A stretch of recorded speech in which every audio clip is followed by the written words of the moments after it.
Yo, what up? Hey everyone, Ryan coming back at you here with a Martin Luther King Day brain dump for you. I kind of want to share my opinion on a topic and get your feedback on what you think. But I was talking to somebody earlier today related to quote unquote the junk slab era that we are residing in, and wanted to know whether I thought it was good or bad. So I'll give you the Quentin Tarantino version of it first. I'll give you the end first, and we'll get some feedback afterwards. But I think it is so good. Honestly, it hurts one persona, and I'll talk about that in a moment. But it hurts one persona. It's the people that rely both for their livelihood or for how it fuels their hobby. People that are high volume, low margin, arbitrage submitters degrading companies, right? That is the only person that's hurting from this, because everyone else who diversifies, which people, if you're listening to anything I say today, diversify, okay? If you're only sending in low-end base rookies from low-end products, like, don't be mad that you're losing money, okay? If you diversify, you're gonna be fine. Short print stuff, autographs, patches, like even that's teetering on some of the junk slab conversation, but I would say is like the Bowman Chrome base, or for baseball, or for basketball, the Prism base, the Select base. Yes. What differentiates this era for me in this industry versus previously of the junk wax era is that there was like millions, right? Maybe not millions, that's a broad stroke, but like there was an exorbitant volume of worthless shit. Okay? That most of the time I'm just giving away for free anyway. You should at this point, if you're coming across it in lots and stuff, give it away, give it back, pay it forward. It's not for everyone, but junk slab, I think it is so good, right?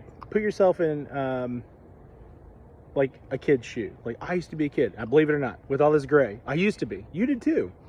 And it was a much more affordable hobby to be a part of. So say for instance, I'm a Chicago White Sox fan, which I have all my teeth, so I'm clearly not. But my point is, say I'm a big fan of Luis Robert, and like, I don't know, I get $10 a week for allowance. Like now I have the ability to go after paper Bowman Chrome, first year, second year. I can start building out a really robust, meaningful, right?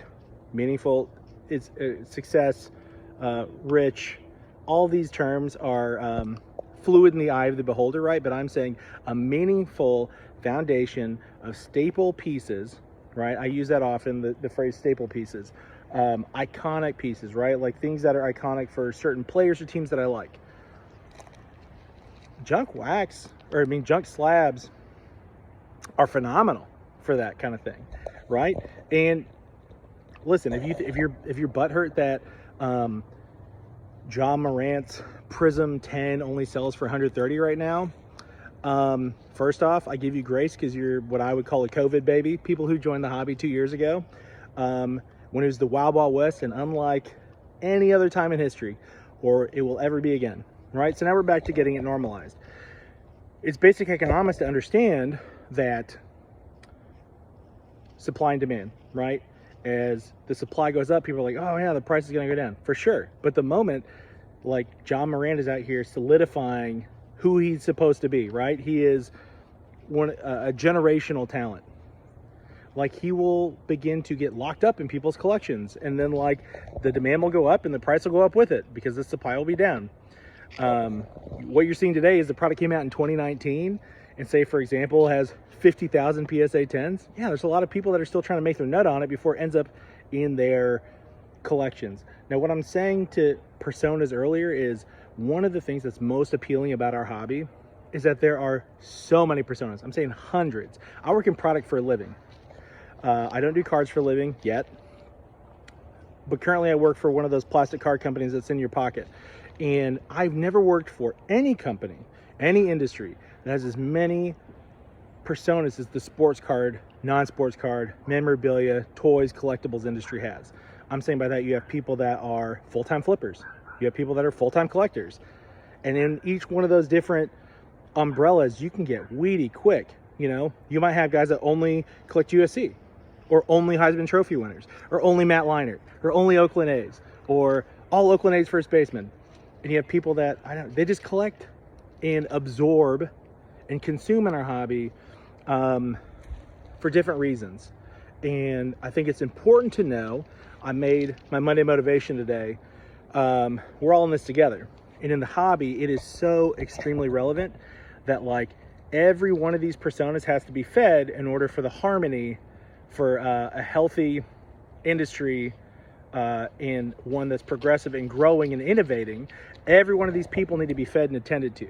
So when people roll their eyes like, oh, you know, like this Luis Robert PSA 10 only sells for $10. And I'm like, okay, well, I'm assuming you have feasted well on other things because you've diversified, right? Meanwhile, like, take that Luis Robert example or others, you know, PSA 10s that are selling for less than what you put into grading.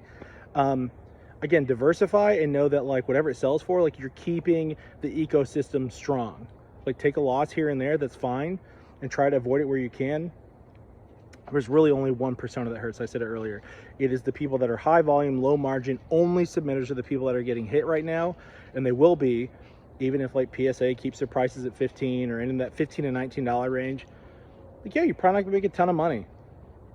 But if you diversify with more short printed autos, mid end to high end, like those pop counts are still lower, and it's still a higher demand than the stuff that is junk wax, but is now fully encapsulated and has a more tangible value because there's not millions of John Morant's base floating around, right? We're complaining about like 50,000 10s. Okay, I don't know. I'm just saying you have the collector, you have the guy who's making this, or woman, making this job their full-time job, right? You have the people that set up and only shows. You have the car shop owners. You have the distributors. You have group breakers. I promise you, like, without grading, this hobby would have died before the pandemic. Without grading, like, really becoming, like, crazy popular around 2010, I'd say between 2008 and 2010 is when I really noticed, like, it was becoming more of a thing where, like, even my own personal collection that used to just get thrown straight into a mag or a top loader now had to get graded eventually, right? If it's a certain caliber within my, but like without grading, the hobby would have died. Without group breakers, the hobby would have died, and also the LCS owner, and then also companies like Panini Tops and Upper Deck, right? There's this ecosystem that we're all in together, and I think I didn't even plan for this today, but I had this discussion earlier about, do I think junk slabs are good or bad? I think it's excellent. I think it's so good for collectors. I think it's so good to keep a little bit of everybody fed. I don't think it's bad long term.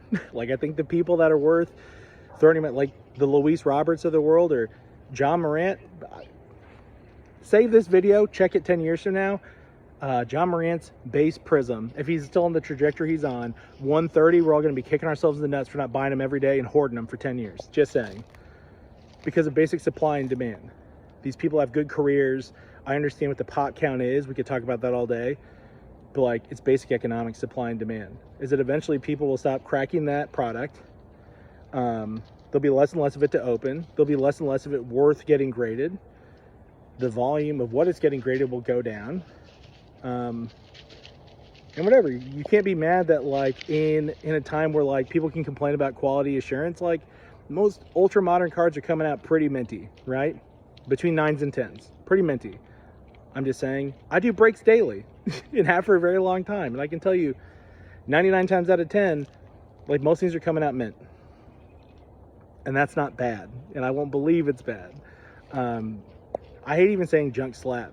I'm saying it is an enhanced experience than what we had in the late 80s and early 90s of just, like, overproduced base trash, that we have nicer quality things today, right? Take perspective of this. We have nicer quality product today, and now we can, we're not talking about millions of the same Jose Canseco rookie. Now we're talking about 50,000 slab things. Okay, well, that's a nice thing to have. And I'm telling you, without grading, this hobby would have died a long time ago. Without group breaks, without wax being a driving force.